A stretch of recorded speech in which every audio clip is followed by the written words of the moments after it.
Hi everyone, my name is Monica Burns. I'm an EdTech and curriculum consultant, founder of ClassTechTips.com, and a webinar host for Simple K-12. I wanted to share with you an activity that you can use to energize and elevate poetry instruction when you're using Chromebooks or iPads in your classroom. So I'm here at spark.adobe.com, which is a web browser based tool that is very Chromebook friendly. I share it with schools that I visit that are Chromebook schools all the time. And there's also an iPad app. So you would head to the Apple Store, App Store, and download the iOS app Spark Post for what we're going to do today. So Spark Post is a graphic creation tool. It's perfect for memes and posters and graphics and great for poetry exploration. So when you go to spark.adobe.com and choose post, you're asked to put in text on the screen. You can pick any graphic size you want. And for today, I'm going to pick a poster size.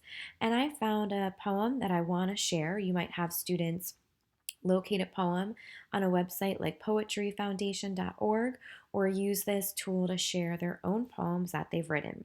So I'm going to go ahead and copy and paste the text. Now I have the title here, the poet, and the actual text. For right now, I'm going to focus in on the main body of the text. I'm going to copy it and I'm going to paste it in right here. And so when it comes down, I have the poem here. I have the poem here. I'm going to go ahead and move this and delete this extra box here. There we go. And make my image a little bit bigger. I have my poem right here, and we're going to play around with the text in a little bit. But I want to go back and make sure I grab the title.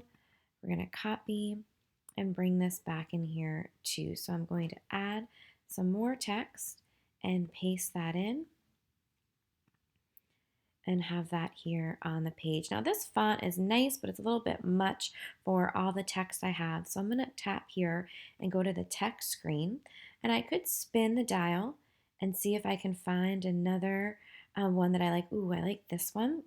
But I don't want it to be aligned to the right. I want it to be aligned to the left. So I can move this dial and have it here. And then I do like how this title and the author, the poet's name pops up, but I'm going to look to see if there's any other style suggestions. Ooh, I kind of like this one, and I can move it here, and maybe it's spacing. I want to make it a little bit smaller and center it here. Now I could also go to the background. I could change the photo if I want to by replacing it or changing it with one of these backgrounds. And when I'm done with my poem graphic, I can save it to either publish it on the web with a link, or I can go ahead and download it as a picture file by clicking on this button right here. So if you want to take your poetry instruction to the next level, you can use Spark Post to have students interact and make images full of beautiful poems.